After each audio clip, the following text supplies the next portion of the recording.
Favorite book, if you had to choose one. Willa Cather's My Antonia. Favorite place you have ever visited? Oh, easy. Paraty, Brazil. Do you have a favorite quote?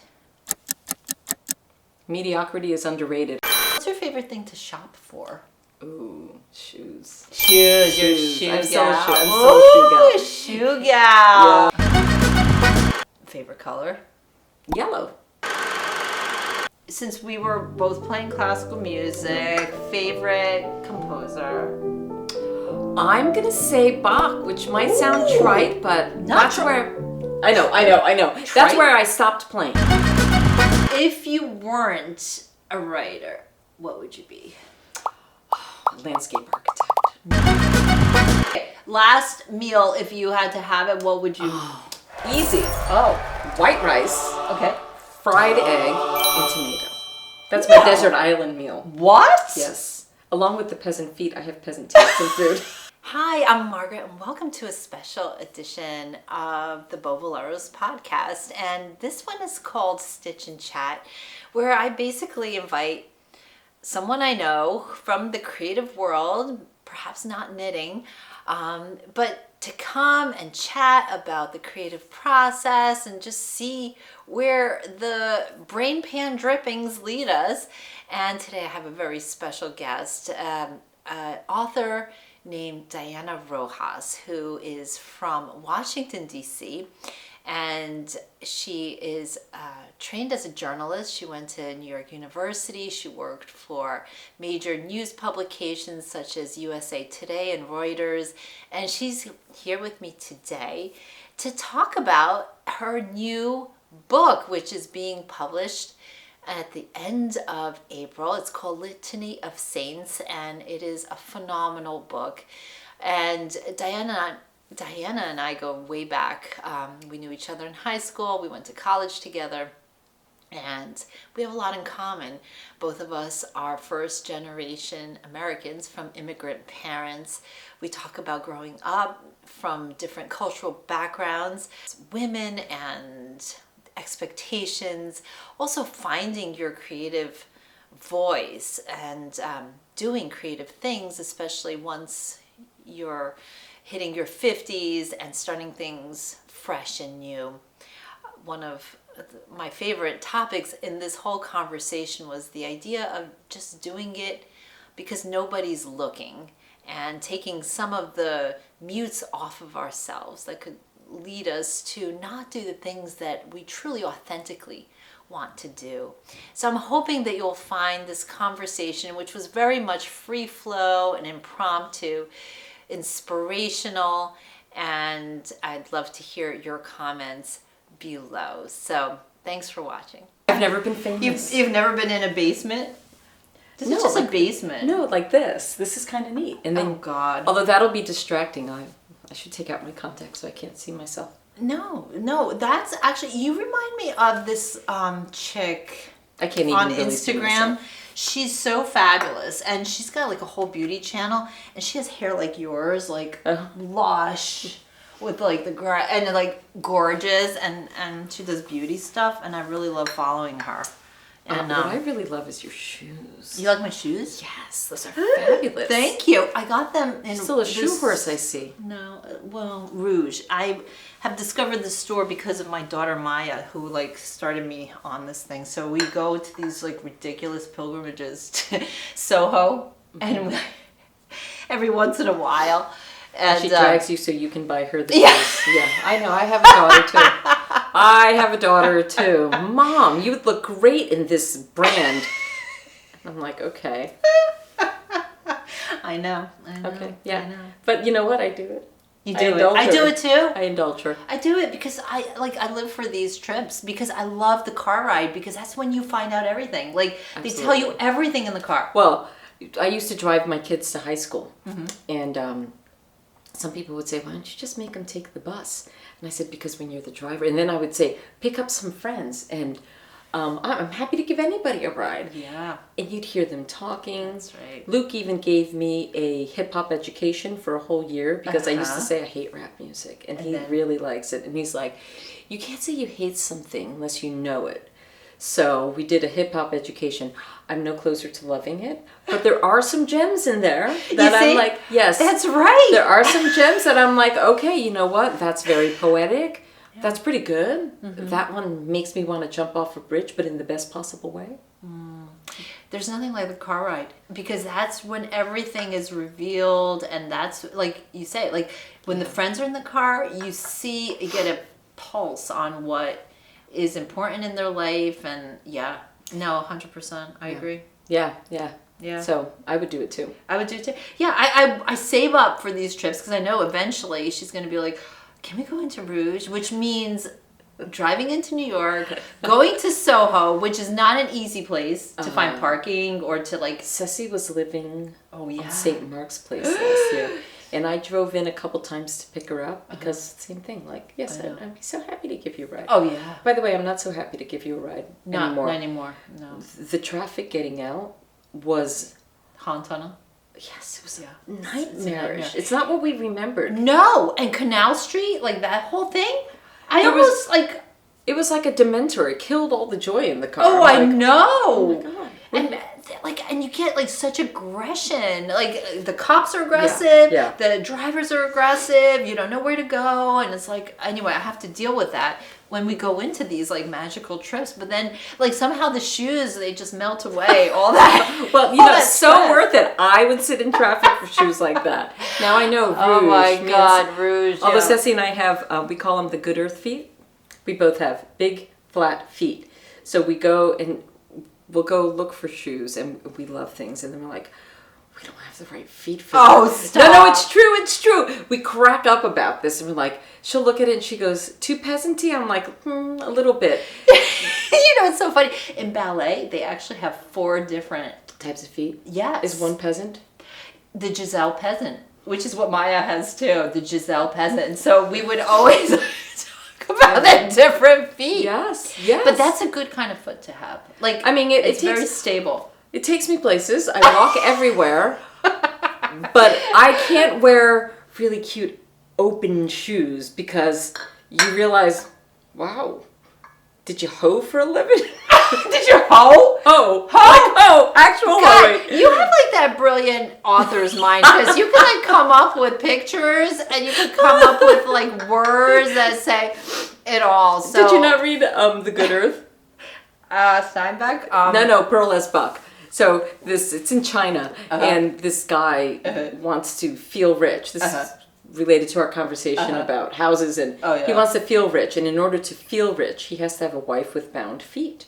But in order to get a wife with pretty bound feet, you've got to pay a big bride price. So he ends up with a wife with regular feet. I'm sure her feet were regular, but she's a peasant, and all he does is fixate on her big flat feet because they're not bound and all cute, right? Wow. And that's why I call them the good earth feet. we were meant to be hoeing. You're funny. Yeah. No, feet are a big thing in ballet. So let's just talk about what's going on here. This is the Boboleros podcast. I'm Margaret, and I'm so excited. This is the first episode of a new segment called Stitch and Chat. Thanks to my friend Diana, who gave this idea of Stitch and Chat. Are we going to stitch? And are we going to chat? Are we going to chat more than stitch? We're probably going to chat more than stitch because I'm an embarrassment with these things. No, you're not. But I did get You're not. You got that? Well, okay. I can do that. We'll talk about your project in a second. We'll talk about... So anyway, this is Boboleros, where we talk about knitting, and now we talk about inspiration from the world of arts. And so Diana just is on the verge of having her first novel published, and I've been a huge fan of your work. My first fan. No, you have so many fans. Are you kidding me? I mean, my first fan after I wrote it. You were my first... Reader? No, I had beta readers. Okay. You were my first, do you want to read my book person, and you read it and you liked it, and that gave me, that was the vitamin I needed. Aww. That was really, it was. There's a lot of exposure when you create art. That's right. And it's scary to get out there and be stark naked and say, what do you think, everybody? And I sort of did that with you, and you Yeah. thought, and that was nice. That was I good. was really excited because we know each other a long time, and went to high school and college together. And I was always thinking, wow, these things come so easily to you. The way you wrote, where I had to like agonize over every word. It seemed to just flow out of your pen, because in those days we did use pens. That's right. And you had the one with the 4 different colors because you were such a good student. I was Underlining. You're so geeky. My notebooks were so beautiful. They were. 4 Do you color. still have them? No, but do you know it's genetic, because my daughter has notebooks in 4 colors. I You never I talked don't about have the 4 my color thing? I don't have my notebooks, and I saw her notebooks once, and I was like, "Girl, we're from the same tree." What? It's genetic. Wait, she genetically got your 4 color disposition? Yes, and my sons can't take notes, so I know it's genetic. I never taught them. I mean, I was the same mother to all of them. She just has a love of order like that, and yeah. Yeah, I coveted your notebooks. I'm sorry to say that because I was not that kind of student. But in any case, and it's weird because like through the magic of internet, like how could it be, Di, that we were like for whatever 25 years? I was in your wedding, right? You were my Yes, I was. Yes, I was trying to. I was remember. one of these people. You were my bridesmaid. I was a bridesmaid. I was a bridesmaid, and I don't know. I was trying to remember when was the last time we saw each other for like lunches here and there. But when was the last time we actually saw each other that we hung out? And yeah, I don't know. Maybe we were just in our own little worlds. Well, we were like, raising kids and doing our thing. And so like essentially like I would get your fantastic Christmas cards, which always came with a great story about what happened. And I would just send, like the paltry Christmas card back. And, but it was always great to know about like what's going on in your world. And then for a long time we had like a real time of not speaking for years and years and years. And it's funny, it's like the internet is like a double-edged sword. Like you're saying, the vulnerability of writing. Like I made a post about my family, and it started a conversation. That's right. Because sometimes we have to just say it, my life isn't perfect, even though the internet or Instagram posts or something like that would make it seem perfect. Mm-hmm. There's been struggle. And it's funny, I really think that when we open up and we talk about, or at least expose the fact that we are going through something, I always find that the minute you put down a mask, take a mask off, it resonates with someone else who says, you know what, listen, I feel you. I'm going through something too. Yeah. And that's exactly what kind of precipitated our rekindling. And that was just so amazing to me. Yeah, it is. It's interesting because I had forsworn social media. And I think part of the reason I hated it so much, and my sister Anna used to make fun of me a lot about this, but I hated it a lot because I would say, it's so fake. It's so fake. I know these people, and their lives aren't as rosy as it seems. There was that portion of it. And then the other part was, my life doesn't seem that great. So there's that envy and coveting. Yeah. And wow, my kids didn't make me breakfast and bread from Mother's Day. Yeah. They've never made me breakfast in bed. My kids must not love me as much as their kids love them. And that's a silliness, right? Yes. So I had gotten off, and then I was forced on for book promotion. And it was, once I was on, is when I saw your post. So this book has brought us together in many ways, because otherwise it would have just been out there in the universe, and I would have never seen it, and maybe along the way we would have said, wonder what Margaret's doing. It's really funny because it's such a tool for bringing people together, and it could be also, like anything, used for good or to, even not for good, but certainly like in this case, even like this community of knitting and creative people, like we find so much resonance. And so that's why I'm so excited that we could talk about these things, like these shared things of creating, of making, of being vulnerable, of starting new projects and things, color, knitting, and all the things that really are like threads and tapestry. So first off, let's start with the knitting. Okay. We're going to start off with the knitting. Show us your knitting. Oh, can I show you my balls? Balls. My balls are beautiful. Your balls are beautiful. Okay, I started knitting, and then I failed miserably. And in my frustration, I remade. Can I show everybody? See how pretty they are? See how, this is the truth of that. very similar to the color you have on in some ways. Oh, look at like that! a low. This was my knitting. This was me in tears when I had to like take it all apart, and I was.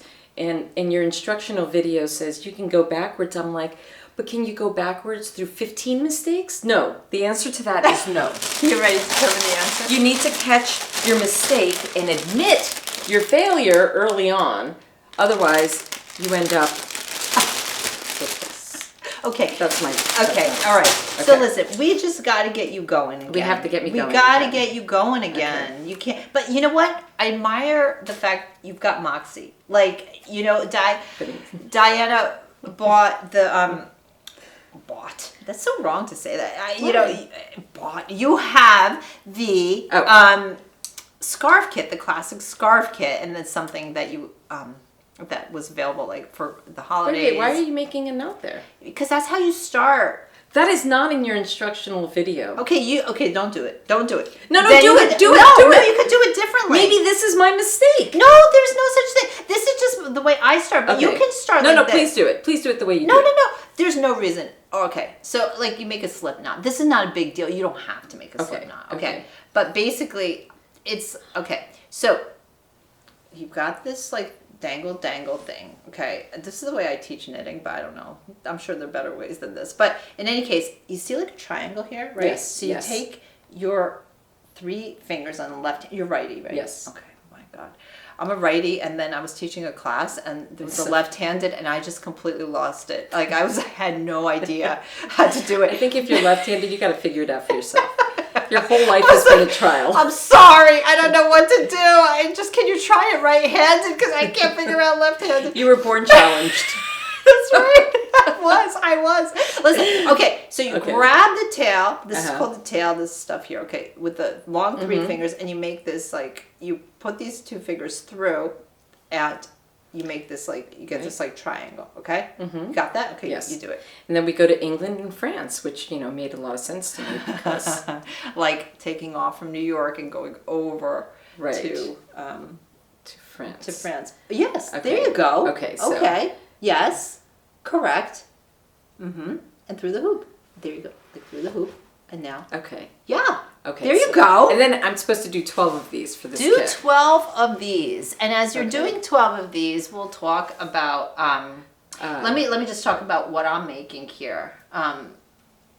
And also pick a giveaway winner for this kit. This is the beautiful. That looks so complicated to make. No, it's not. No, this is a kit for the Barbie bubble wrap. This is in the Wild Orchid colorway. So we're gonna pick a giveaway winner in a second. But I just wanted to show my progress because on the last podcast I talked about next year we're gonna go to Vogue Knitting Live, and we're all gonna like buy too much yarn. And isn't this so gorgeous. Cool? These colors are beautiful. Aren't they gorgeous? Yeah, what are you making? This is called the Incredible Blanket Scarf, and it's a pattern based on a Pearl Soho pattern called the Incredible Blanket, and I'll put the link below. The scarf is on a website, pampowersknits.com, and so I am following her recipe and bought the Ikigai fibers, which is also available on her website in all the colors that she used, and I am just having a great time doing this project. I particularly am so obsessed with this, like, don't you love this fluorescent? I think this is gorgeous. Well, pink orange. Yeah, I guess it is fluorescent, but it's toned down with this I guess you could call it a grayish. This is called matcha. Oh, it's matcha. gorgeous. And the black, it just all tones it down. So it's less 80s, more 80s. less 80s, more deep 70s. I love this. Yeah, isn't it so cool? And it looks like crochet, except it's not. It's all gorgeous. knit. It's really fun. Beautiful. So So this will eventually be a blanket? No, it's going to be a scarf, blanket like scarf. a long scarf. So I have, So this is the width it's going to be? No, it's going to probably be double this because I'm about halfway through. And gorgeous. Yeah, and then it has these tassels at the end. How many scarves do you have now? Actually, I don't have that many in my wardrobe. I have quite a number of these kinds of these are kind of like scarves. wraps and shrugs and things like this. So, I was also so obsessed with that Ikigai booth, and I didn't know it at the time, but I had the incredible pleasure to talk with and be. She was helping me pick out yarn. I didn't know I was in the presence of like knitting legend by the name of designer Amy Opie, and I looked at all her designs, and oh my gosh, her colors, like sweaters and hats with these graphic designs. And so I decided I'm going to make a sweater called the Georgina sweater. Great name. Georgina. And so yesterday I dyed up colors for the Georgina sweater, which I put a picture here of it. So I am so excited to start. This is the main color, which is kind of like a celadon green. And then on top, I'm so excited to do color work, which I haven't done in a long time. So it's going to be like this deep teal. And then there's going to be a pop of color. So this is this like really intense fuchsia. So I think these three are going to be really fun. So I can't wait to cast on. And it's so funny, Di. Let's just like lean that way, because look at this. This painting. So look at I that. looked at these colors. I'm like, where have I seen this pairing before? And it's in this painting. This is a painting which I recently got. We're talking about internet, right? Okay. And social media. I found this painter, Dawn McVeigh, who I believe is also a knitter. And her artwork just speaks to me. It's so joyous. And I see these colors in her painting. That is exactly the right tone. Isn't it crazy? Yeah. And it was subconscious. You could go crazy and make a frame out of yarn. No, now you got the bug. Now you got the bug. Yeah, like you those got the trees. You know those trees that they make sweaters for? Yeah. Yes. Yeah. I want every tree to wear a sweater. I know. We can just do that. I know. It's incredible. So Dawn, we love you. Gorgeous. Just absolutely gorgeous. And so I can't wait to make this Dawn-inspired sweater. And, okay. We have a commercial break here. Okay. Because I ran out of tail. Okay, so do you have enough stitches? I do not. How many? Oh, so we have to give you better tail. We are back to the beginning again. This was me doing it myself. Oh, see, that was my fault. I didn't give you enough tail. That was me. Okay, we'll start again. Okay, let's start again. See, that's the beauty of knitting. There's always another try. We start again. Yesterday I had to rip out, actually, this is 200 stitches, like for this length. And the black, I don't know, I must have gotten off pattern because it did not look right. And I had to rip everything down. Really? Yeah, I was much further along than this. And I had to rip everything back until I got to this point and I we would have started. cried. I would have cried. It's, I cried a little when I had to rip out my 12 stitches, okay? It's part of knitting. Like, actually, I think that's part of the beauty is that we get do-overs in knitting. Unlike sewing. Your mother is a seamstress, correct? Yes. So yes. there's do-overs. There's do-overs. Some do-overs? You can fix your mistake. Can you? Well, you can, but you have to rip. Yes, you have to recreate. You can't recut. Yes, I see what you're saying. You can't recut, right? Or you have to, like... You have to figure it out. I just want to quickly draw, because I already did a random number generator for the winner for the kit for the Wild Orchid Barbie bubble wrap. There were so many amazing, interesting responses to the knitting goals that we're setting for ourselves in 2024. And actually not so much goals, because I think we all decided, like, enough with the resolutions and like putting pressure on ourselves. It's just like, what is our vibe? What is our flow for 2024? And so The winner, I drew number 25, and as I went down the comments, number 25 was Michelle Sabatini 5288. So congratulations, Michelle. Please get in touch with me at info@thegrandmanor.com. And I will send the kit right out to you. Exciting. Super exciting. Michelle actually in her comment said that her goal for 2024 is to make a sweater each month. Wow. Isn't that an amazing goal? Wow. That is, Yeah. I mean, given how long it's taking me to do this, that seems like an insurmountable goal to me. It always But starts you go, with a Michelle. You go, Michelle. We want to see. Actually, I would love to make a sweater a month. I want a sweater. Do you not? A month. No, I don't. I do not make a sweater. I could, I guess, but I get like take from your practicing drawn time. in from other things. But so so talk about, first of all, what is the name of your book? My book is called Litany of Saints, and that's taken from the first story. So it's a triptych. There's 3 novellas, and the first novella is called The Lives of Saints. And in it, actually, the title means a lot to me because, well, first of all, we went to Catholic school together. We did. And but in my family, we would do family parties, and they were always fun and lots of food and music and boozing and dancing. I've been to your parties. They're big parties. Oh yeah. What you didn't know is that often our parties were preceded by a family rosary. Really? And my uncle, who died in 2021, my mother's oldest brother, he would lead the rosary, and it was always done in Spanish. And he would lead the rosary, and if you've done the rosary before, you do your 5 decades. Always the 5 of them. It wasn't a half rosary. It was the whole thing. Go big or go home. And then at the end, you pray the Litany of Saints. So let's say it's St. Margaret's feast day. I guess in most households, it would be St. Margaret, pray for us. Yeah. Well, not my uncle. My uncle would do this whole thing really fast. So we would sound like bees. Bzz, bzz, bzz, bzz, bzz, bzz, bzz. And then he would start the Litany of Saints. Wow. And he would look around the room, and he knew us all, and sometimes there were guests, and he would start, St. Margaret, pray for us. St. Diana, pray for us. And I'd be like, there is no St. Diana. It's a pagan name.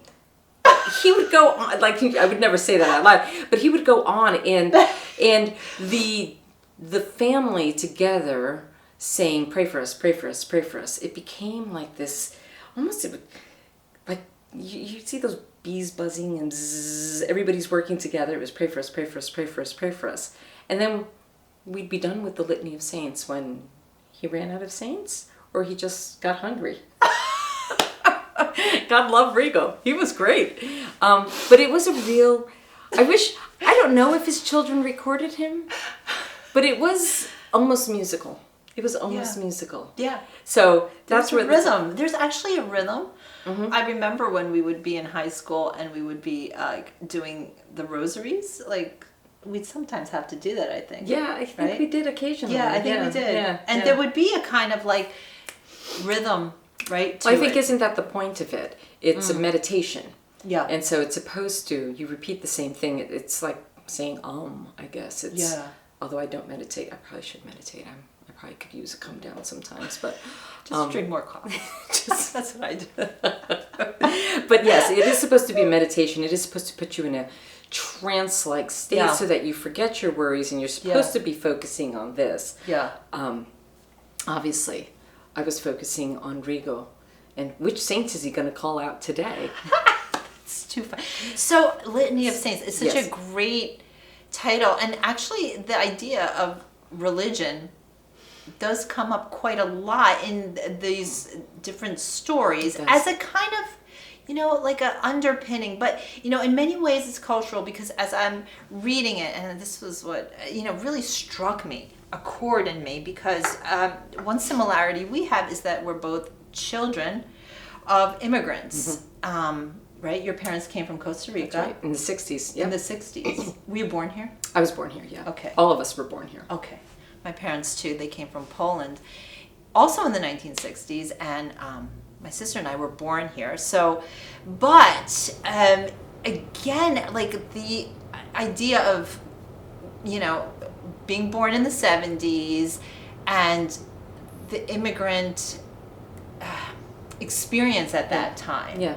Right? Yeah. And also the religious underpinnings that they brought, like the Costa Ricans and Polish, like big Catholicism, right? Yes, it was all Catholicism all the time, and that was, I guess, well, there's faith, right? Full disclosure, I'm not religious at all, right? Not for want of trying. I think it never stuck for me. I was never able. I always say I was never able to believe. It's we could go deeper than that, but it was. I went to Catholic school. My mother is still Catholic, and I definitely learned the culture. I definitely learned the theology, and part of it is a faithfulness that people truly do believe this theology, and they truly do believe this version of God. But I would say an equal part of it is self-identity. That was a big takeaway and a big theme in the book. Yeah. Yes, it is your identity, and if you were raised to identify as, in my family's case, a Catholic Costa Rican, and you step away from portions of that, does it leave you adrift? Can you be whoever you want to be, or will you always be this person? And that was the drift of my book, where these immigrants, and I have them be immigrants, not children of immigrants. These are immigrants who have a different perception of what they want to be, and they think that by immigrating, or in one case emigrating, they can become this new person, only to find that they're the ones holding themselves back. And right. And it's their struggle. And I do point out that other people might say, well, aren't you supposed to be this way? But really, the cage we make is all our own. And that's a theme that I put through all the stories, that we trap ourselves. We are only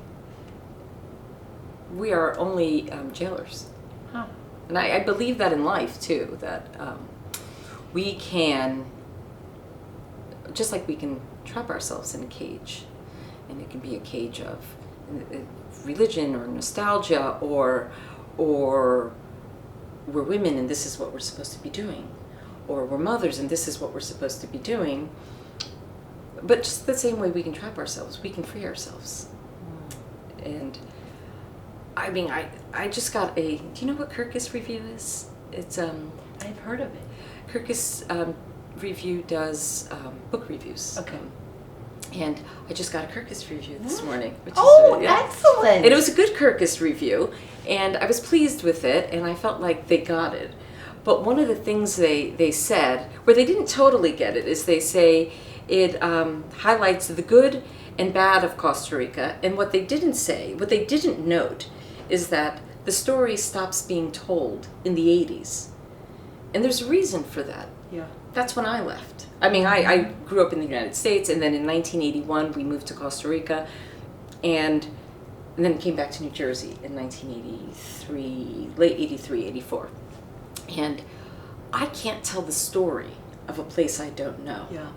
Right. And although I visit, I don't know Costa Rica. I know 1980s Costa Rica. And I know how it makes me feel.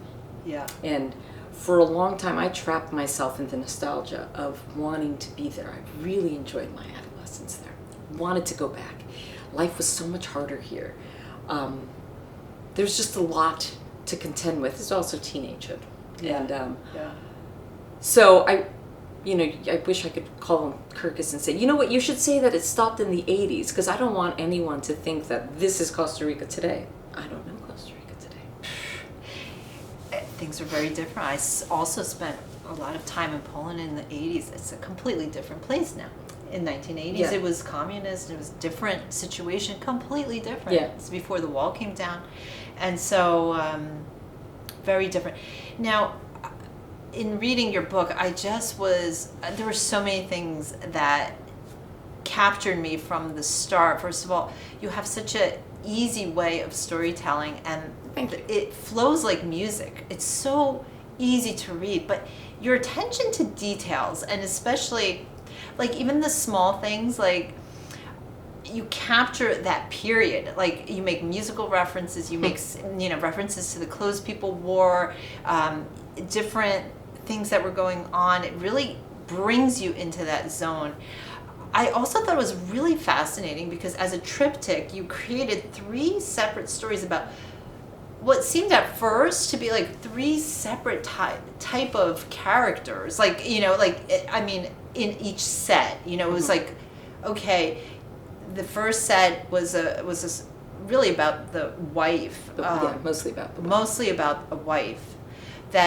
Explain the first story a little bit, your idea of that. The first story is it's a couple who come in the 60s. So I'm going to say it's incredibly loosely modeled after my parents' experience. I had initially wanted to write a memoir of my mother's family's immigration story. They came as a family and they bought a house in Patterson, and they all lived in the same house. Meaning your mother and her sisters? My mother and her brothers and her parents came. Oh. My dad was out in California. Oh. And that was my initial idea. I was going to write a memoir of immigration, and I interviewed my mother and my uncles who were alive at the time. This was 2020. This was COVID year. So I interviewed them. I also interviewed them because everyone was getting on in age, and I'm like, this is really going to be a serious pandemic. We should get this. So, smart. And they were all happy. They you need to have some tension. Like you talked about, you need some tension. You need some tension in a story. And I'm interviewing them, and they're all like, we loved each other. We were happy. And I thought, that's a great haiku, folks. But living all in the same house, family, and please. They did. They idealize the past? Is that it? We all idealize the past. We all do that. And so in their telling, they all have different versions of the same story, and the punchline to every version of the story was, boy, we were happy. And but they're all in their own versions. I think this will become of all of us. They are all the heroes of their own story. So nobody had the same version of the same story, and yet nobody had a bad version. Nobody was coming in there throwing a stink bomb and walking out the door. So I had to quickly abandon that memoir because, first of all, they were all happy. Let's just stop there. There was no tension. And second of all, did I want to ruin anybody's memory by saying, Mom says it was like this. Yeah. And Rico says it was like that. Oh, that's a nice thing to bring, especially COVID year. Right. I'm not going to do that. There's no reason to do that. So I decided to take details and tell a story of immigration that has some elements. You catch a whiff, especially of my father, who died of brain cancer. So the protagonist has brain cancer. The protagonist's husband has brain cancer. So, hey, and that was a shout out to Dad, who wanted me to write fiction all the time. I loved your dad. He was always the life of the party. He really was. So I included him in my story, and unfortunately, he's not the most favorable character. But I think he would be cool with that. I love the character of him because I did too. By the way, I did love him. I love the character. Out of all the people in the book, he was the most authentic to himself. Yes, that's how I felt. Yes, and yes, that's and you know what? I did that deliberately. And if anybody reads it and says, "Was that Fernando?" Well, the answer is, I don't know, because I don't know about your parents, but my parents weren't talkers. We don't share too much emotion. We don't say, no, "This is how I felt. Let me tell you my experience." We don't do that, and maybe we don't do that because immigration is hard. Oh, it's hard. It's hard. And you leave so much behind. Oh. And you have to reinvent yourself constantly. Oh. And you reinvent yourself against people's perception of you, which is what this Ruth is my main character in that story. Ruth, The wife. yes, she can't free herself from what she thinks she's supposed to be. And I'm not going to give away the story, but that can cost you your happiness in life. Absolutely. It was, that tension of who am I supposed to be in this scenario? And you could see her like a string, like we've got this piano to our side. And this whole week I've been embarking on a piano tuning journey, learning how to tune a piano. And it's one thing, like when you're tuning a string, it is like in this state of motion and flux, and you feel it in tension with the other strings. And it reminds me of relationships. Before it could be in harmony, it has to really be out of sync before it starts to like find. Really? Oh yeah, Fascinating. it's like when you go for the eye exam, the same thing, and they take it out of Yes, focus, yes. only to get in focus. And it's a fascinating thing when the two strings actually come together and they kind of meet each other at the same point. It's a fascinating dance. It's kind of like, you feel the shift slowly happen, and it's so small, like when they're finally at that alignment. And then if you go a little too far, then they start, shimming You feel again. it coming together when you're doing that? When you're... You feel it, like viscerally. You hear it, but you feel it. And it's when you finally get them together, it is the most satisfying feeling in the whole world. But it reminds me of Ruth, like here she is, like, so she has the husband who's like pretty much, I would say, he sets the tone for the whole family. Like he seems to be like the like the world revolves around him, which is not a bad thing, although Because maybe they want to be free. Maybe they want to be as free as him. Actually, I wrote the book, but I'm speculating now. Like maybe they want maybe to be he as sets free. the tone because he's an enviable character. Somebody who is, if you're looking from inside the cage out, that bird who's flying, that's what you aspire to be. you want that. Yeah. But it's so hard to be that bird. And you feel Ruth like kind of coming to terms with, who am I? Like, okay, so he's this villain because he's who he is, which, like him or hate him, he's an authentic character. But how am I, so she's changing herself. Like, okay, maybe from this lens I should be. And then finally you see her finally coming to that at the end of the story. Like she's getting closer in her alignment to herself and alignment to him. And then, it's such a fascinating portrayal.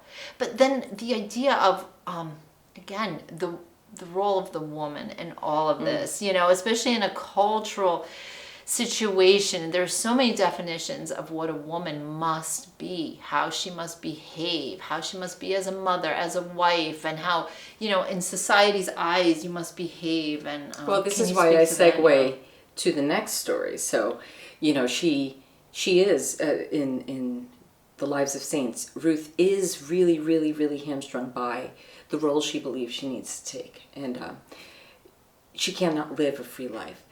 And when I finished writing that one, there was a satisfaction, by the way, and like, oh, I finished, I got it, I got the story. Yeah, it was and immediately, honestly, it was almost immediately I thought, what if we could go back in time and meet Ruth younger and change her trajectory? So I didn't do that in the second story. In the second story, I tell of young women, though, trying to find their way in a very sexist society.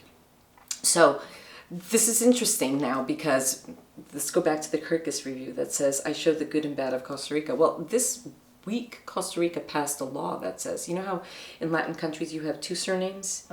It's patriarchal in that your father's surname must go first, and your mother's surname goes second. So you always have. So I am Rojas Rodriguez, dad, mom. And if I had kids there, they would be Nogueira Rojas. I see. And so, but they just passed a law that said, actually, that sequence is not in accord with our laws of equality. Oh. So, guess what, everybody? You still get two names. Pick the order. Really? Yes. So I think in some ways that is more progressive than in this country, where I would say the majority of women still change their names, right? So it's interesting. So I say that because the second story shows a really ugly side of Latin culture, and that's the machismo. And these girls, and all girls, are marked from birth. You just stray a little bit this way, you're going to be a slut. And that's such an ugly word. But you have to toe the line, because you need to be that virtuous wife someday. You need to be Ruth. You need to take your husband and your children straight to heaven. That's on you. It's a huge burden to be the one who has to save the family. The virtue of the family, in many ways, falls on women. And I don't think Costa Rica's alone here. I think there's a lot of conservative cultures that put this burden on women. And so in telling the story of the girls, actually I wanted to make it a comedy. Have you ever seen a telenovela? No. They're really bad. They're really bad. It's like, think Dallas. Okay. Okay? Yeah. But more over the top. Ooh, yes. Right. So I wanted to write a telenovela and make it just so campy, and I was writing this, and these girls are nobody, I know, but they are so many women I've heard of. Huh. And I'm trying to make it funny, and I keep balling up, figuratively, because I write on a computer, balling up paper, throwing away, like, that's not even funny. And what it turned out was, I couldn't find the theme funny. There was nothing funny about sexism. No, and that, out of all the stories, that one was the one that you just read and your heart breaks. And you kind of want it to be over with quickly. You just just finish already. Breaks because of the no. It's actually because of that darker part of society that maybe now we're heading into different waters. I would say perhaps it's not spoken, but definitely when, in the 70s and the 80s, the time that you talk about, I mean, it was really like, you're, as a female, people could take advantage of you. It's all about your virtue. It doesn't, at that point, it didn't matter what you had to contribute in other ways. It was, if you were not virtuous anymore, then you're tossed out like that piece of paper. And us going to an all-girls high school, I mean, apologies to anybody I made feel less than virtuous. Apologies for the gossiping. Yeah. Because it happened. We'd whisper, look at that one, look at that one. And honestly, if we could go back in time and all of us unmask ourselves, we would be equals. Lost, afraid that we're going to be judged.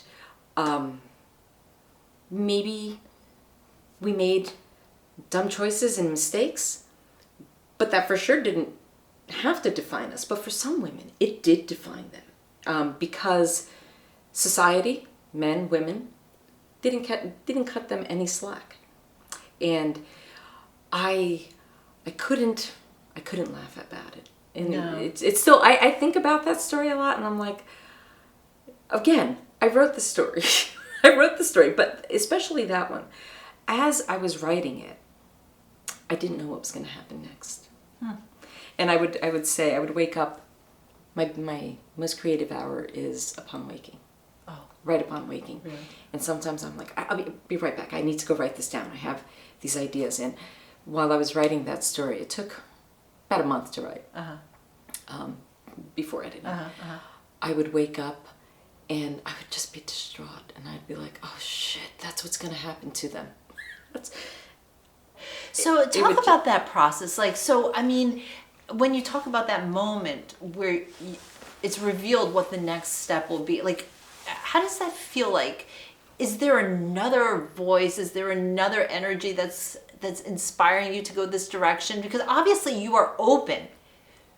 And that's so beautiful. Maybe that's the genius behind all of it is that you have this openness. You don't have like a set template. Can you speak like how? Yeah, it's hard for me to talk about craft because, and this sometimes makes me feel like I'm an imposter because I come from journalism, right? And the craft of journalism is you get the information, you present it in an enjoyable way, you dot all your I's and you cross all your T's, and that's a good story. Yeah. Fiction is very different. Yeah. And I know there's a lot of deliberateness. People can really craft a story and say, this is how I'm going to approach it. And everybody has their own method, and I know people who make outlines. And I guess, like in most of my life, I'm more fly by the seat of my pants, right? And I thought of the story, and maybe like in this case, I thought of the story, I said, oh, I'm going to make it a telenovela style story. And I had an idea of what was going to come next. But once I start writing, I should back up. I walk a lot. And when I walk, I'll see this. And I'll start thinking about this. And I'll weave this into a story in my mind when I'm walking. I don't wear earphones. I don't listen to anything. I see a dog and I'll be thinking about the dog, and I'll tell myself a story about the dog. Wow. So you're always making stories. Yes, yes, it's not always fictional. Sometimes I'm just listening into people, and then I walk away from them and I continue their story. Sometimes I've had a conversation with someone and maybe it didn't go the way I wanted it to go. I rewrite it. I can, so that's powerful. My walking time it's my therapist. I always say, if I can't walk, who's paying for my psychiatrist? Wow. This is what I do. Wow. So when I was writing, I would walk and hope the story would tell itself. Sometimes it was a sentence that would rewrite itself and it would change the trajectory of the story.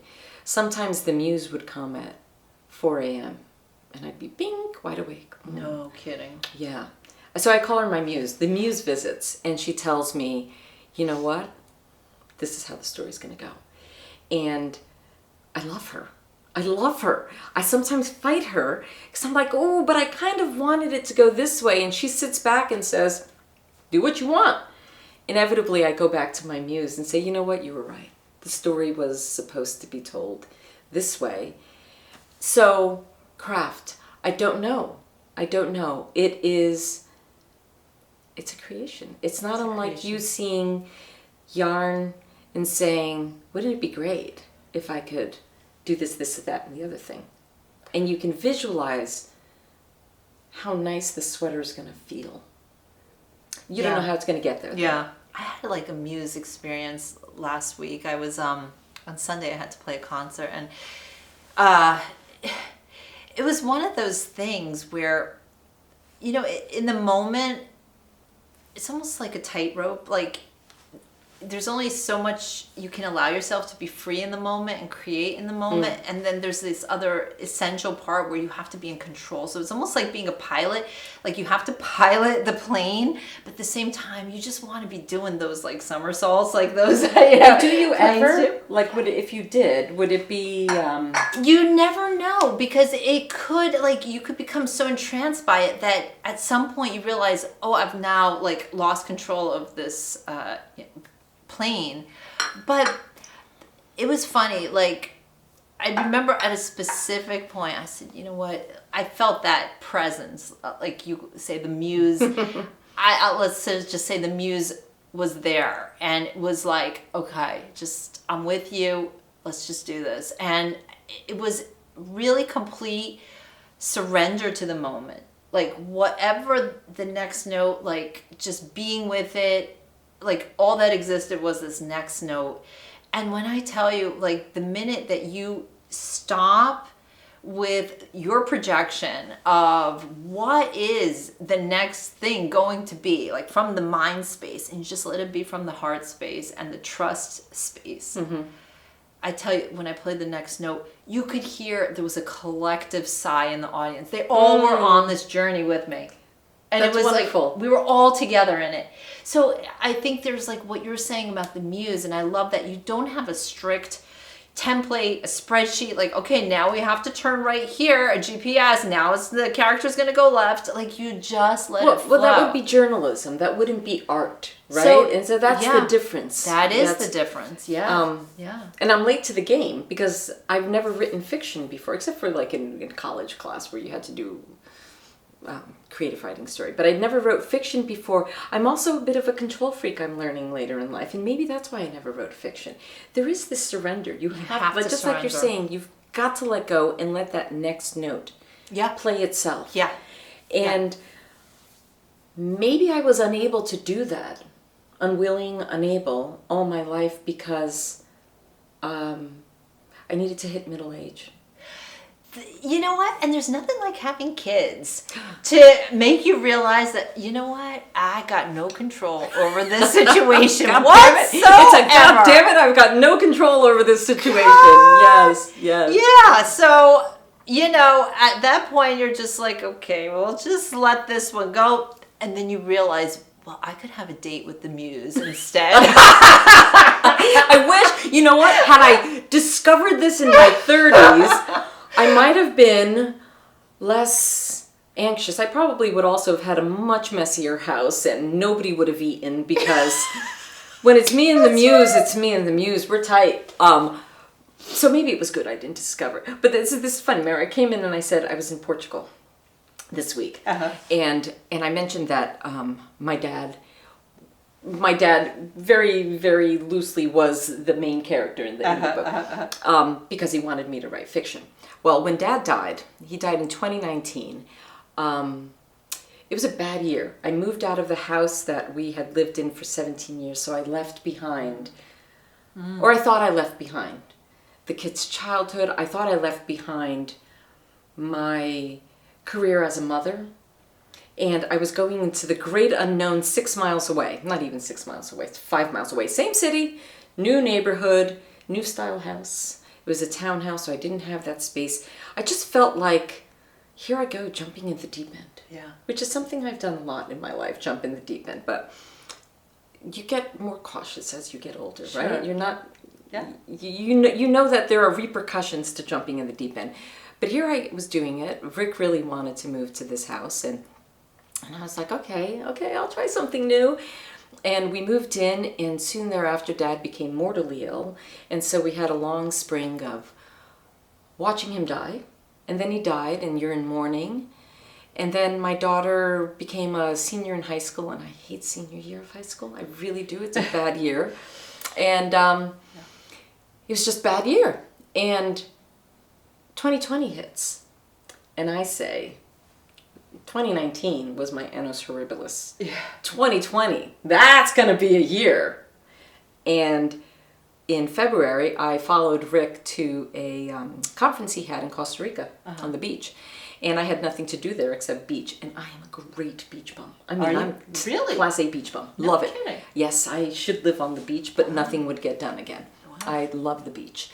And I said, you know, what I'm going to do here is at that time I was doing a lot more freelance, but journalism always. And I said, I really need to figure out what's next. I need to know what I want to be when I grow up. Because come June 2020, Ceci graduates high school, she goes to college, and what will I have? Will I have fulfillment?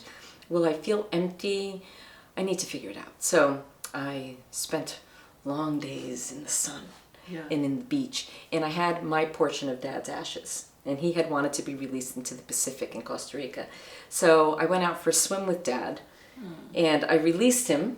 Felt very good. I was like, you swim away. But before I released him, I would take him to the beach with me till I was ready. And we would chat. And I would say, what am I going to do?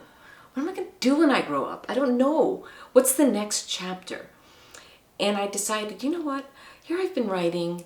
I've always been diligent, doing what I'm supposed to do. And I, like so many women, I'm always, this is what I'm supposed to do. I'm going to do it, and I'm going to do it well. And so part of me would write journalism because that's what I went to school for. That's what I thought I wanted to do. Then I had kids and I dropped out of the workforce, and I thought this would give me some value to society. And I thought I needed to have value in society. And so throughout this whole time I was having this existential crisis. The book comes from somewhere, from my existential crisis. Who do I think I'm supposed to be, and who do I want to be? So on the beach, I decided, screw it. I might not have any value to society anymore if I don't pursue journalism. I just want to write creative essays and maybe a memoir of immigration. Maybe I'll try my hand at fiction. It was just like that. And you know what? Nobody will probably ever read it because I was 50 at the time. I was going to be 50 in 2020. Nobody's going to read it. And it doesn't matter because this was the end of my existential crisis. It took years to get there. My conclusion was, it's not going to matter because nobody's watching. And guess what? Nobody's been watching. I had been free this whole time. And I was caging myself. And I was telling myself, you must do this, you must do that, because society is watching. Look busy, Jesus is coming, right? And I was always looking busy. I was always looking like I had some value. So I just said, nobody's watching.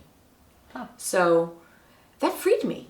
That freed me creatively because I didn't think anyone would read this. And I would, write a section and give it to a friend, say, what do you think? And then my friend would say, yeah, I really like that. And I would say, yeah, of course you have to say that because you're my friend. So I fought against that. Do I have what it takes or I don't have what it takes? So let's fast forward to now. Now the book's coming out. I passed the point of no return in January when they put the book to bed. And I was like, oh my God, this is really for real. They're really sending it to the printer. I can't turn back now. It's theirs. It's their book, right? I wrote it, but they own it. So we were at the beach. We were in Portugal last week. I followed Rick. And we say we're going to go hiking in this, outside of Lisbon, about half an hour outside. There's this mountain range and beaches. And it's wild and beautiful. And there's great hiking trails there. And it's February 1st. So we say, let's go hiking. And we get to the beach. And it's in the high 60s. And the sun is shining. And the sun is warm.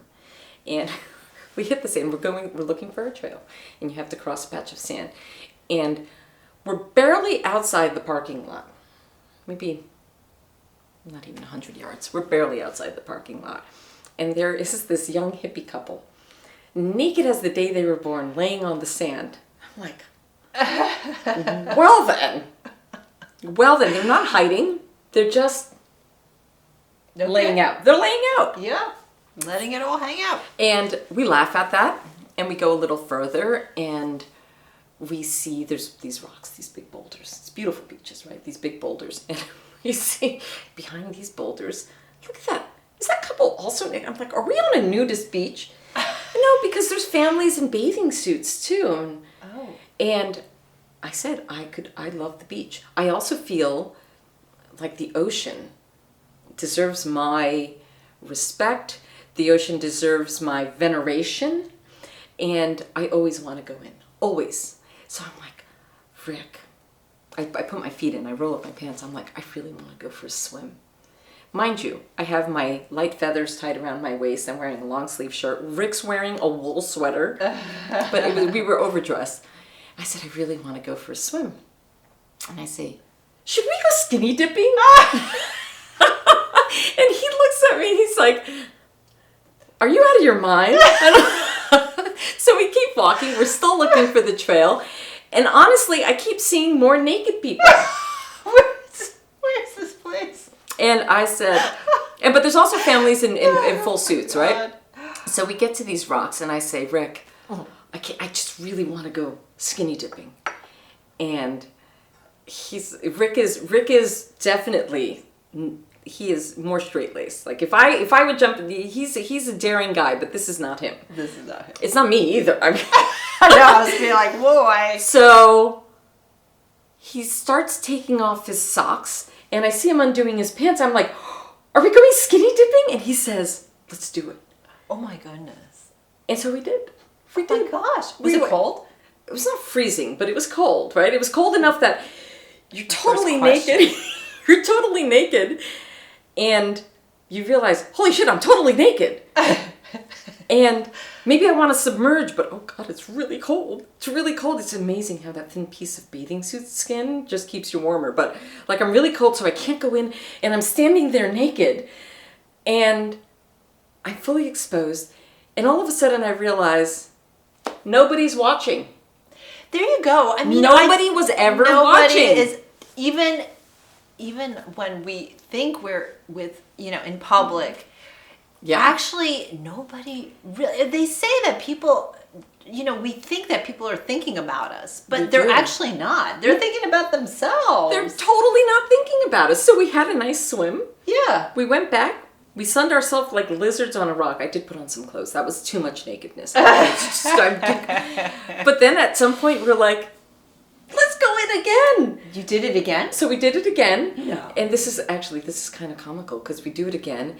And Rick's like, holy shit, the man and his kids are coming on their paddleboard. So now we feel like perverts because he had 2 young daughters. And he's like, I got to get underwater. I'm like, I got to get underwater. And we hear the I'm like, tell me when they round the rock. They round the rock. I turn my back, and I'm like, Jesus, I'm swimming a little bit, like trying to pretend I have some clothes on. And as they go by me, he had a girl on the front and a girl on the back, and Rick's not even getting out of the water. He goes, they're gonna think I'm a pervert. And the girl on the back, and we're trying to hide in broad daylight. And the water is crystal clear. So there was no hiding. And the girl does this, and she's laughing. I think she sees us trying to hide, and she does this. No way. She did not. Oh my god. It was hilarious. It was hilarious. But there was, I don't know if I'll ever go skinny dipping again, but I felt like, isn't this a great bookend? I decided I would write at the beach where I was like, nobody's watching. Here goes nothing. And when I had passed the point of no return, I'm on a beach, and I finally realized nobody's ever been watching. Nobody. I think that's just absolutely incredibly inspiring for... Go skinny dipping. You know what? I could barely swim as it is. Is that right? I am not an aquatic person, but I love that you did that because it's... You know what? It's taking the plunge. And I love that you took the plunge at a time where a lot of times, the kids leave the house and, as women, as moms, we're like, what now? And I was really, when my kids were, graduating, I went through a really deep crisis of the soul. Like, what now? Right. And I remember feeling this heart, like, break, like this vast, like this cavern that is now open where, the kids were constantly taking up that space. And I was like, I just, there's this, one of my kids introduced me to this John Mayer song. It goes, what do I do with all this love inside flowing through my veins? And I'm like, what do I do with all this love? Like, where is it going to go now? Like, and so you have to, like, I just wonder the next steps that a lot of us take. I had a friend that she had that feeling and she wanted to go into,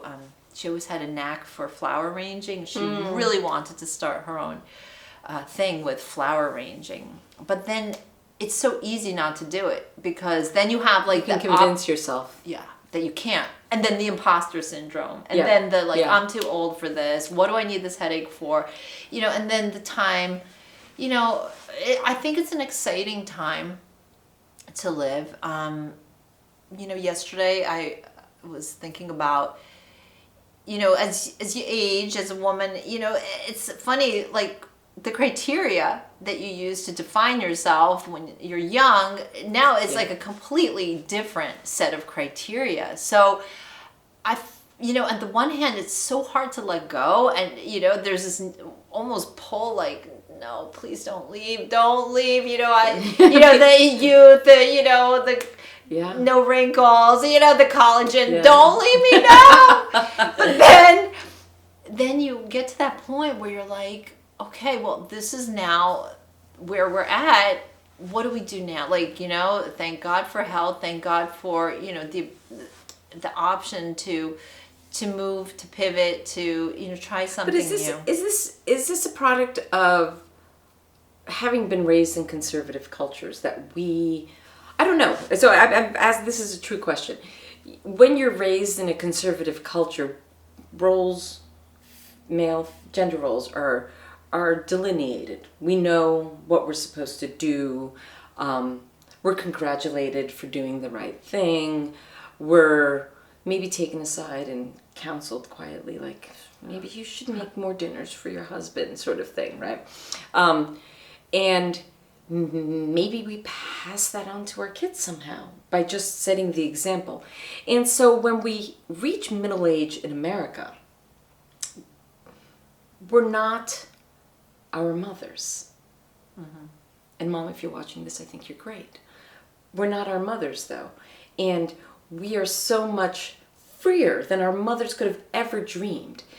And our kids will be so much freer than our imagination permits, because this is complete conjecture. I'm just talking out my ass now. Uh-huh. They're more removed from the immigrant experience. Yes. They have the true American dream, which is not the big house and car and riches. It's that I'm always looking at the horizon. There's another tomorrow. My day doesn't end here. And I think that this existential crisis that I had, this midlife crisis, whatever you want to, I call it an existential crisis because it sounds less my midlife crisis, but it was a midlife crisis. I think the result of it is that maybe I became American and I can see beyond the horizon, and I can see that there is always another chance to reinvent yourself. You can always try something new. And it's interesting, I think that even without necessarily reinventing the externals, we can reinvent the way we approach something. I'll give you an example of like a cultural thing. Growing up, I remember I would be like 17 and in Poland, and when you're 17, you have big dreams. Yeah. What am I going to be? And I'm going to take over the world. I've got, big dreams, bright lights, big city, here I come. And I would watch as my aunt, Vladia, she was, incredibly energetic, wiry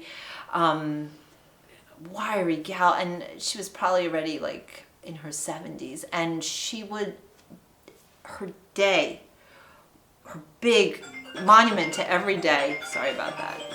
Let me just take that off. Sorry about that. Oh.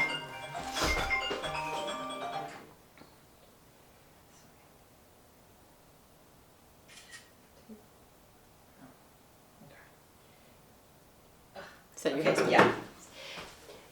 Aunt Fraja. Is that Frida? Fraja. Fraja. What's the name in English? I don't know. Okay.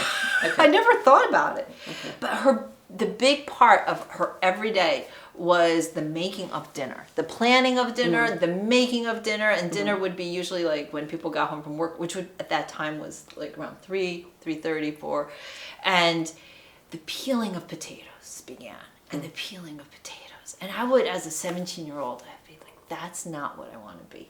Mm-hmm. I could tell you, I'm not sure what my future looks like, but that's not dang, I don't want to be peeling potatoes. Like, I couldn't imagine anything more it's a good visual. Sad, than like every day you peel the potatoes. But of course, I was 17 then. And now... Do you peel potatoes? I realize that there is something to that. There is something to the act of the simple thing in the mind becoming something, an act of love, of nurturing the family, of bringing people together, that energetic giving. Whether you write a book, whether you play a concerto, whether you knit a sweater, whether you peel a potato, it's just like that gift. Yeah. So it's, to me, I realize it's kind of at this point all the same. But we can't forget to gift ourselves, and not in a selfish way. For example, you playing a concerto. Boy, I actually don't know how you maintained your practice when your kids were little. That must have been really hard to do. That I made a commitment to myself.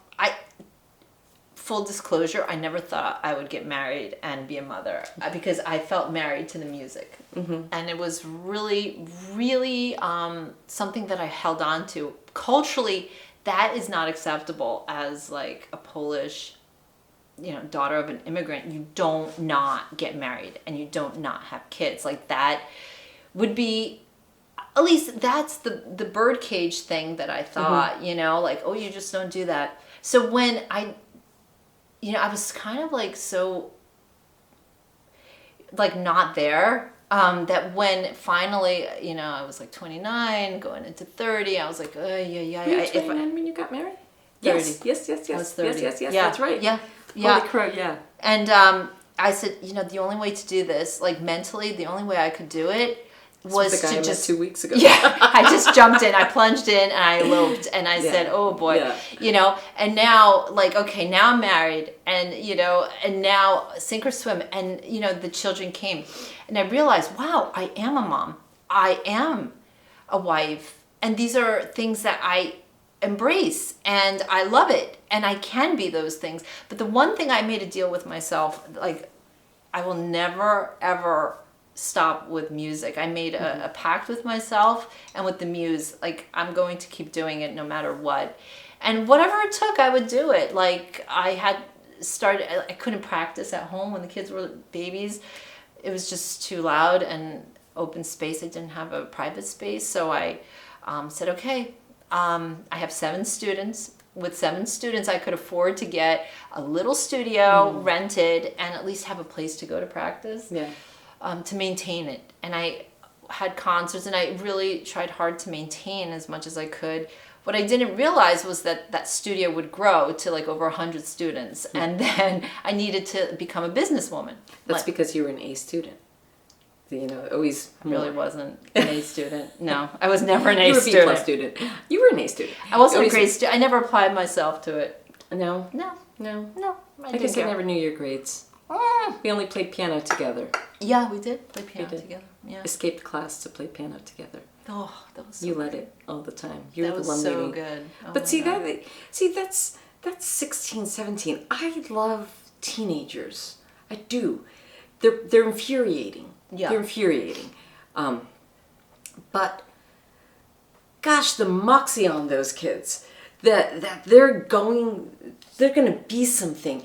And at what point do we beat them down and say, no, you can't do that. You actually, is it life? I don't know. I hope I've not beaten my kids down, but that 16, 17, let's cut class and go play piano for hours.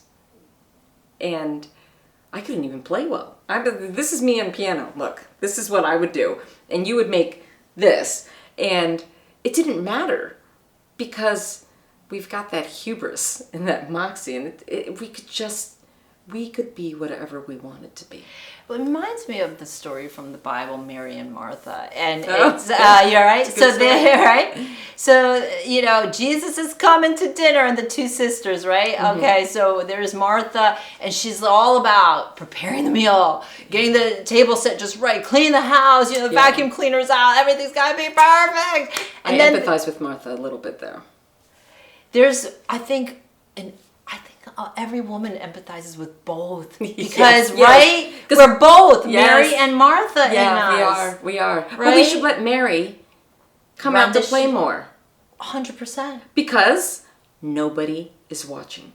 Nobody was ever watching when the dust bunnies were in the corner, and you hollered at the whole family. Right. People are coming to dinner. Someone vacuum. I can't do everything. Right. Nobody cared.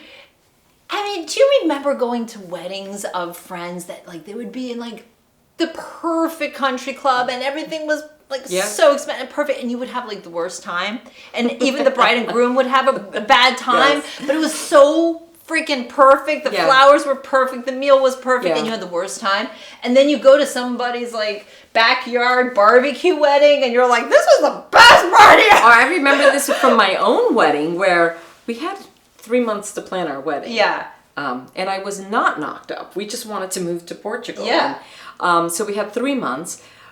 But I was a little bit like, oh, but the flowers, but this. And I didn't want silk flowers. Because in my mind, I had a vision of flowers. Yeah.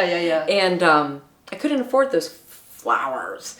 So my mom says, why don't we just go get silk flowers at the rag shop and we can make nice table settings. And I conceded, but in my heart of hearts, I was like, I deserve flowers. I can't believe I remember the rag shop. I haven't thought of the rag shop in 20 years.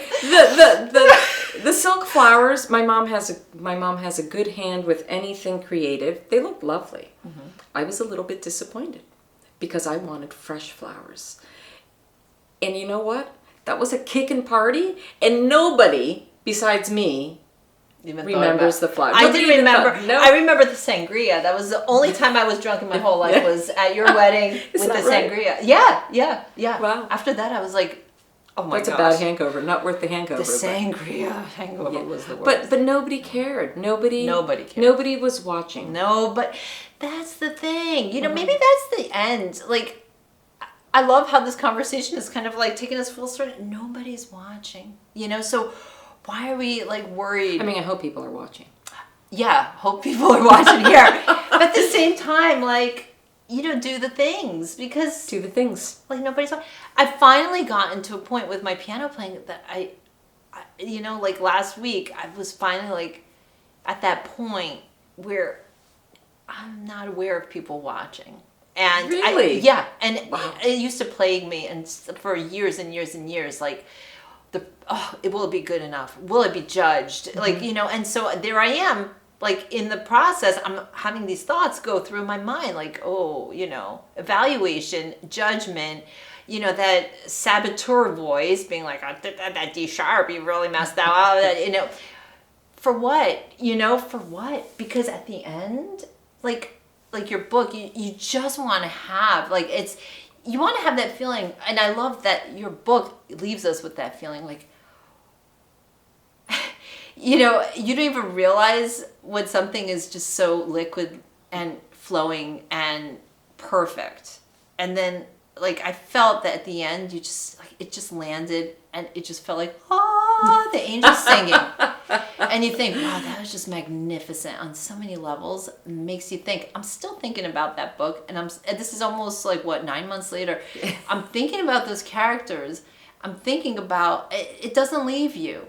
So I think you've just done an amazing job. You've inspired, us. I mean, you've inspired me to not give up. And when you told me that you're writing it, like, or that you had a epiphany about the process when you said, I'm not going to do this to be useful. And I think as a woman, we're so worried, or we're very conditioned to be useful. Like, Always. We have to be useful as a mom. We have to be useful as a spouse. We have to be useful to society. We have to be useful.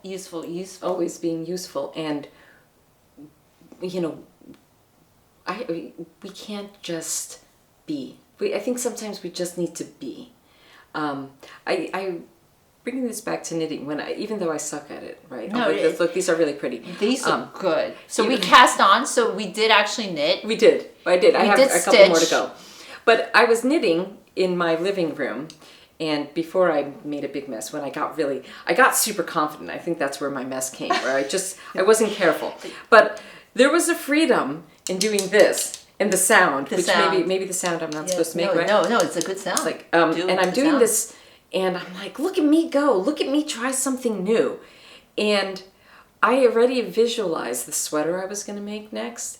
And then I looked down, and there was this big, naughty, awful mess. And I paused the video. I went back, and I was like, okay, she says how to undo the mess. But because I hadn't paid enough attention, I couldn't undo like 100 stitches. That it wasn't 100, it was more like 10. But it was such a big, gnarly mess. And the only way to get ahead was to start all over again. And we do that a lot. And I was scared of starting all over again because I'm like, what if I can't remember how to cast on? What if I have to watch this video all over again? Not that I hated watching the video, but what if I have to start it? Like, what if I can't do this? And I was just like, why am I fretting? It's a scarf. There you go. Right? Why am I so afraid of doing it poorly? It's a scarf. It takes the time it takes. I shed tears upon tears over knitting because I started knitting with a booklet. Oh, that's hard. Yeah, there was no YouTube at that time. There were no videos, and I couldn't I was afraid of the German lady that owned the knitting store like 10 miles away. So I was like, I cannot ask her questions like how to do this. So you cry, you restart, you make mistakes, But I still have that sweater you made, Shafi. Really? I do. It's in his I kept a little box for each of the kids of beautiful things. I remember it was blue. It was blue. He wore it a lot. Did he? Yes, he wore it a lot. And because I would stretch it like, this still fits. He was a fat baby. Cute. This still fits him. Oh my And I just had to stretch the collar because his big fat head wouldn't go in there when he was getting bigger. But he wore that sweater a lot and I kept it. And I remember being so impressed. Like, you made this. What? Yeah. You know what? I remember thinking when I was knitting that baby sweater, I was a fairly new knitter, and I don't think I had ever knit a sweater before. I'm like, this is going to be a quick project. And I was like, why is this taking so long? It's a baby sweater. Why is my scarf taking so long? I know, it's a scarf. Well, Diana, tell us about when the book is being released and all the details. Okay. Book is actually being released April 30th. Ooh, that's the publication day. Isn't that your birthday? That is my birthday. Yes, it'll be my 54th birthday. Yay! Yes. That's a nice number. So I'm gonna make a joke. You know, it's like we're from the 80s, so I can maybe make this joke. They rock. My book comes out April 30th. My publisher is the largest publisher of Hispanic authors in this country. Oldest and largest. Wow. Wow. But the book's going to be late. So it gets published on April 30th, but I don't think you'll get your copy until later. Okay. So you can make whatever joke you want to make. And that's okay. I already made it. So my launch party will be May 23rd. Okay. In Washington, D.C. So can we come? I hope you come. Okay. I hope you come. Yes. Yeah. Yes, I hope you come. Super exciting. I mean, wow, you did it. It is exciting. You did it. And you it also, you speak against this notion that, if you don't do it when you're 20 or you don't do it when you're 30, you did it when your book is being published by a major publishing house. You're 54 years old. First novel. I've written another one. What? I'm in the editing process. Yes, oh my God. I have written another one, and we'll see. This one's a novel. The one I wrote was a triptych, 3 novellas. This one is one novel, and it's been wonderful. And see, now I've made the sweater. I started with the scarves, and now I've made the sweater. Okay, so now we're going to end with 10 questions if I could come up with them. But, okay, so I'm going to just make them up on the fly. Go. All right, favorite book, if you had to choose one. Willa Cather's My Antonia. Have you read that? Yes, a long time ago. Isn't that beautiful? You actually told me to read it, and I did. I love that book. I've read it so many times. Wow. Yeah. I love immigrant stories. I love this idea of these bohemian immigrants to farm country. Wow. And what I love most about it is these are people that nobody questions their provenance. They are Nebraskans. And nobody ever says, what are you? That's origin story. Cool. Okay. Yeah. Favorite place you have ever visited? Oh, easy. Paraty, Brazil. It's this old gold rush town, and it was sort of trapped in amber when trains came. It was a port town, and you have to take little boats. You hire little boats to go to beaches. And no cars allowed. Love it. Love it there. Do you have a favorite quote? Mediocrity is underrated. We were talking about that earlier. That was my bumper sticker. Mediocrity is underrated. That's my kind of quote. Okay. Favorite hobby outside of writing? Walking. Walking. I walk a lot. Miles a day. Miles a day? Miles a day. Yes, I love to walk. How long do you walk? Anywhere between 1.5 to 5 a day. Unless I'm on vacation, and then, you walk a lot because, yeah. Wow. It clears my thoughts. Okay. It keeps me sane. What's your favorite thing to shop for? Ooh, shoes. Shoes. You're a shoe I'm gal. so shoe gal. Shoe gal. Yes. Most romantic restaurant you've ever been to? Wow, most romantic restaurant. Okay, that's hard. I eat out a lot. Most romantic restaurant. I'm going to say I didn't go just with Rick. I went with Rick and my sister Anna and her husband Peter, and it was a tasting menu, and it was a restaurant in DC called Comey, and it was a perfect night, and we had some snow falling, and the food was great, the wine was great, and we were all in love with life that night. Oh, most romantic restaurant. I love it. You're a big gardener, right? Yes, and I gave up my garden to move in city, but I do have a little bit still. You have. Okay. All right. That's. Favorite color? Yellow. Yellow. Which, going gray, I can't wear yellow as much. When I was Yellow. Dark-haired, Never knew that.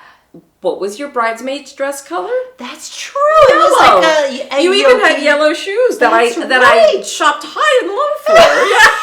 You mean you didn't just dye them with the RIT? Heck no.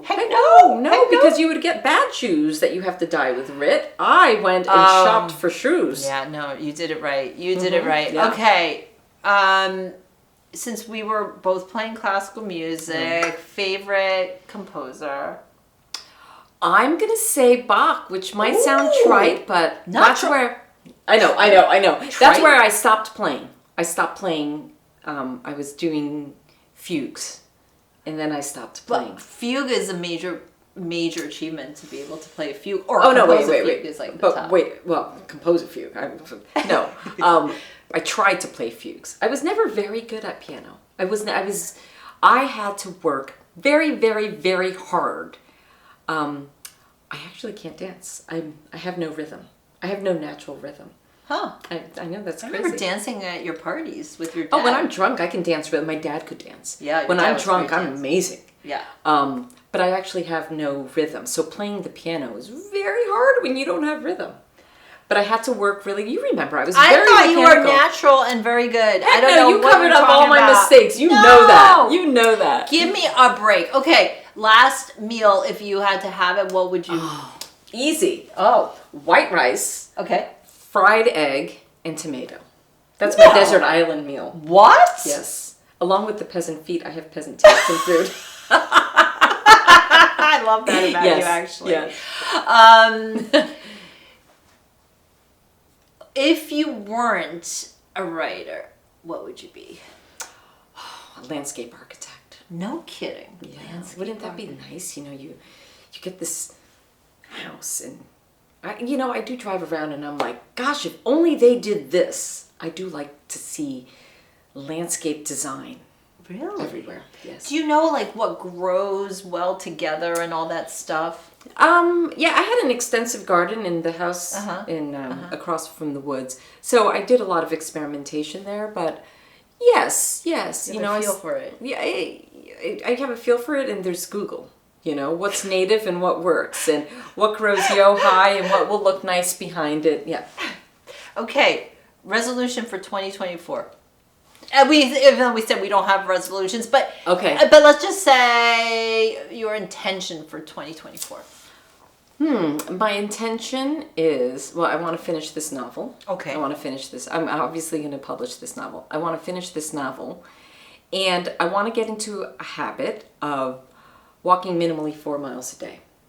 I think it'll keep me saner. I think it'll make me, my world more expansive, because I'll be forced to get outside my neighborhood more. Huh. Yeah. That's really inspiring. I started the year off right, and then we had snow, and then I didn't walk at all. But You know, it's weird that you say that about walking, because I used to walk every day, and like you, a few miles a day, maybe 2 to 3. And then for a long time, I didn't. I mean, I do other exercise, but this week I said, what am I missing? I used to do the walking. And so, like you, without headphones, without phone, you know, just walk. And I tell you, that's like when you're right. You get you get clarity. You hear the birds. You hear the birds. I find it very important for mental health. But you know, there's actually science behind that, because like you're talking about the birds, the nature sounds carry frequency. And those sounds, we need that. Like, it nurtures our nervous system. So there's this bird. I think I've been trying to identify it. I believe it is some type of chickadee. Okay. And it has the most beautiful song. I mean, really, it's just a Really? gorgeous song. And it's Can you sing it? No, I can't sing. But you know what? There's an app for that. There is, and I can't find, because chickadees have lots of songs. And there's this one, it's mournful. It's 2-3 notes. And there's this mournful first note, and then it comes down. I know that bird. I have often played Beethoven to that bird, and Beethoven uses the same interval.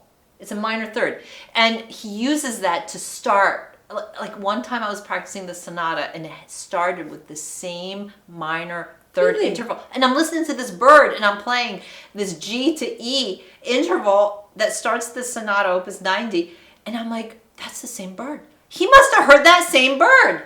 Isn't that amazing? Well, this bird, I think he's fairly common. But whenever I am troubled, or when my mind is busy, or maybe I'm feeling some sort of way, he cuts through the noise. Wow. And I always say, oh, he's come to visit me. My bird is here. I love him. I love him so much. And my bird comes sometimes, and I look around, and he doesn't let me see him. And I'm like, okay, thank you for the reminder to be present. Because I might have not been present. Yeah. We have to find him. That's so beautiful. I love that you're open to, like, the big magic around us, right? Like, there's just like this other, dimension of living that we need to be attentive to in order to realize it's there. Yeah. Although I was accused of not believing in magic, and I always say I don't believe in magic, but I do believe in birds. And I do believe in plants and ferns unfurling and watching the crocuses come up and all that. So maybe I do believe in magic, and I just refuse to admit it. For me, magic, when I say magic, sometimes I get like slack for that, and I don't mean magic in like the Merlin or a weird sense like that. Like, not that that's weird.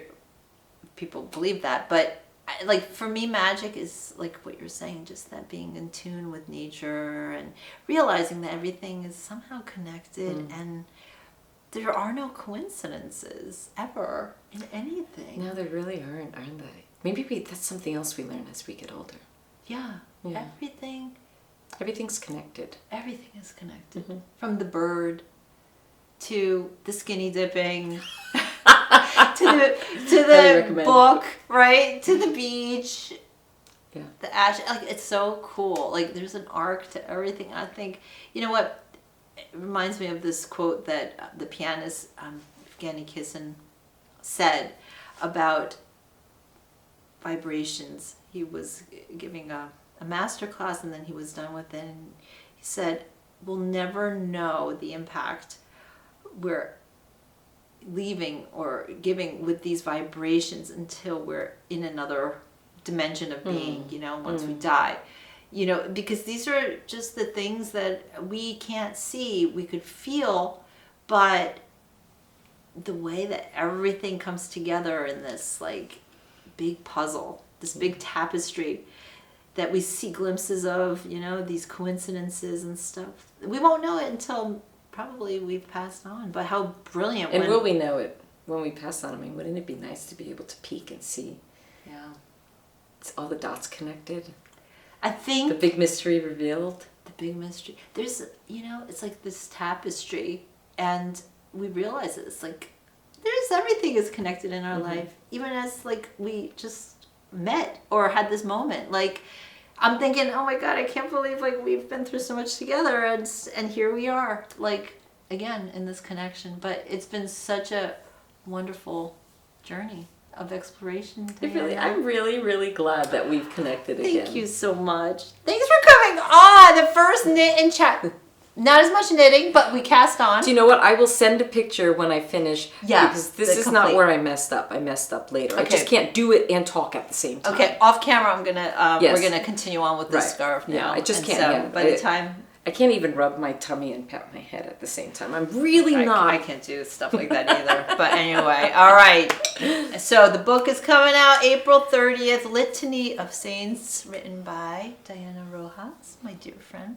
I hope you like So it. I excited. hope everybody likes it, but I'm very happy you liked it. I loved it. I loved it.